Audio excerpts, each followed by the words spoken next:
My spouse discovered I cheated on them. What should I do? Hi, I'm Brad Robinson with Healing Broken Trust.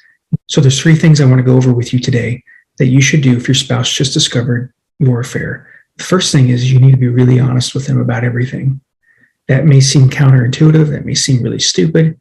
And of course, it feels that way because we're seeing them hurt more. We're seeing them get angry. But if we're going to stay with them and we want to resume our marriage, then we need to be open and honest with them. We need to answer their questions. If we don't answer their questions and they find out that we're lying to them or they discover things that we've previously lied about that we told them were the truth, they're going to end up feeling further betrayed. And what ends up happening is people start to feel betrayed, and those lies end up hurting them more than the initial affair. Because what people think is, now that you've seen me hurting and you know I'm betrayed and you know I'm desperate and I'm asking for help and I'm reaching out to you, now you're turning your back against me in a moment of my greatest need. I'm asking you to help me, to save me, to rescue me, to be with me. And instead of having your support and your love, I'm getting further abandonment, further betrayal by the lies and deception.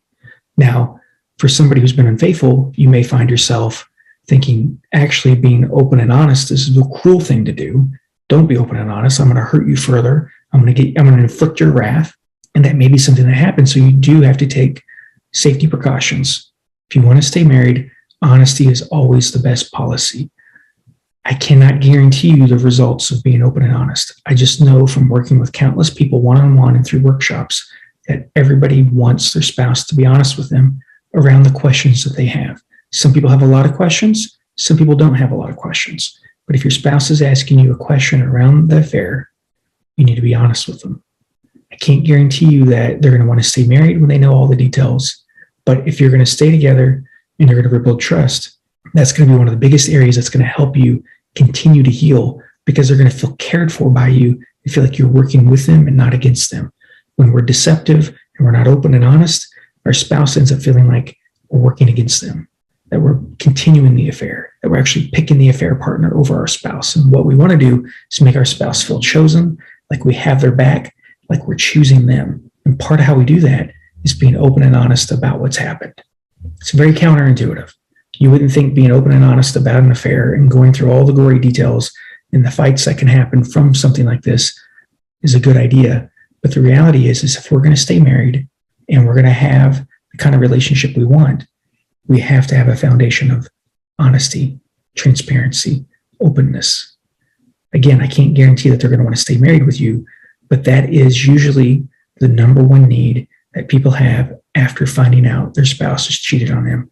They need you to be honest. So the second thing you should do if you've cheated on your spouse is you need to cut off the affair. There's an old joke from the TV show Seinfeld that says the first breakup doesn't stick. So when a couple is together, they break up the first time, it doesn't stick. They end up breaking up several times before they actually are officially done as a couple. That sometimes is the case with affairs. Sometimes people will be done. Sometimes they try to call it off. Sometimes they just try to ghost each other and not contact each other, but inevitably it comes back and it's not over the first time. And so what you need to do is you really need to take this seriously, cut off the affair, because if your spouse has already discovered it, they're going to assume that you are taking appropriate steps to end the affair, and they're going to really need to know that you're doing it for the right reasons. They're going to need to know that you're ending the affair because I love my spouse and I want to make it work. You know who else needs to know that is your affair partner. Your affair partner needs to know that the door is closed on your guys' relationship and that you are really choosing your spouse over them and that you love your spouse more than you love them.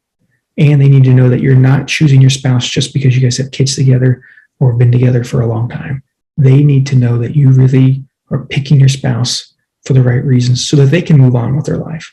The worst thing for them and your spouse is for you to play ping pong and go back and forth between both of them. They need to be able to go on with their life as well, and they need to know that you are done to be able to do that. So if you've had an affair and you haven't cut off the affair partner yet, it's a good idea to include your spouse in on that because it will give your spouse closure that they're looking for and that they need.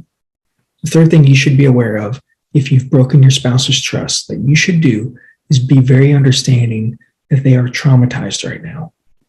What you are witnessing from them is somebody who's in a very traumatized state. And so they're going to be acting in ways that are probably not normal for them. They're probably going to have a lot of questions. They're going to have difficulty sleeping. They're going to be very angry, or they may be very sad, and they may rotate between the two. They feel like they're on an emotional roller coaster. They feel like everything they've known about the world and believed about the world and everything they felt like was safe about the world, their home and their family and you, is broken. And so they're really lost.